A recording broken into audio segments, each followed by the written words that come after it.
ভাবুন তো একবার, যদি আপনার বাসার ফ্রিজের আকারের একটি ডিভাইস দিয়ে প্রতিদিন প্রায় 4 লিটার পেট্রোল তৈরি করা যেত, আর এর জন্য কোনো খনিজ তেল লাগবে না, শুধু বাতাস আর পানি থেকে। সম্প্রতি এয়ারসিলার নামের একটি স্টার্টআপ দাবি করেছে তারা এমন এক হোম ডিভাইস তৈরি করেছে যা বাতাস থেকে কার্বন ডাই অক্সাইড এবং পানি থেকে হাইড্রোজেন নিয়ে সরাসরি ফুয়েল বা পেট্রোল তৈরি করতে পারে। কিন্তু প্রযুক্তিটি কি সত্যি এতটাই জাদুকারী, নাকি এর পেছনে লুকিয়ে আছে বড় কোনো ধাক্কা? চলুন আজকের ভিডিওতে একদম সায়েন্টিফিক উপায়ে সত্যটা জেনে নিই। কোম্পানিটি দাবি করেছে তাদের এই প্রযুক্তি চারটি ধাপে জ্বালানি তৈরি হয়। বাতাস থেকে কার্বন ডাই অক্সাইড সংগ্রহ করে একটি ফ্যানের সাহায্যে বাতাস টেনে নিয়ে পটাশিয়াম হাইড্রোক্সাইড দ্রবণ দিয়ে কার্বন ডাই অক্সাইড ফিল্টার করা হয়। সাধারণ ট্যাপ ওয়াটারে ইলেকট্রোলাইসিস বা তড়িৎ বিশ্লেষণ করে হাইড্রোজেন তৈরি করা হয়। এরপর এই কার্বন ডাই অক্সাইড এবং হাইড্রোজেনকে 200 থেকে 300 ডিগ্রি সেলসিয়াস তাপমাত্রা এবং উচ্চ চাপে মিথানল রূপান্তর করা হয়। শেষে বিশেষ ক্যাটালিস্ট ব্যবহার করে মিথানল টু গ্যাসোলিন প্রক্রিয়া জ্বালানি বা হাইড্রোক্সেইন তৈরি করা হয়।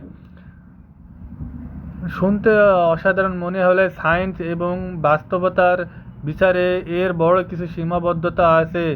সাধারণত ট্যাপ ওয়াটার ব্যবহার করলে পানির ক্ষার ও মিনারেল ইলেকট্রোলাইসিসের ইলেকট্রোড দ্রুত নষ্ট করে ফেলে। শিল্পক্ষেত্রে এজন্য বিশুদ্ধ বা ডিআয়োনাইজড ওয়াটার ব্যবহার করা হয়।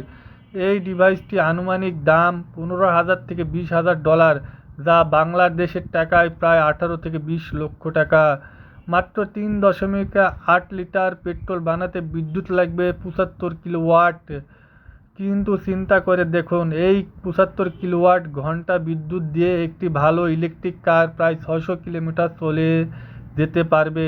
সেখানে আপনি পাবেন মাত্র 3.8 লিটার পেট্রোল, যা দিয়ে বড় জোর 50 থেকে 60 কিলোমিটার যাওয়া সম্ভব।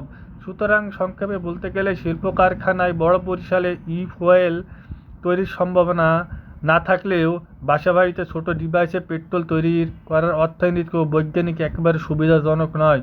সোশ্যাল মিডিয়ার হাইপ দেখে এখনই বিভ্রান্ত হবেন না। প্রযুক্তিটির বিষয়ে আপনার মতামত কি, কমেন্ট বক্সে লিখে জানান।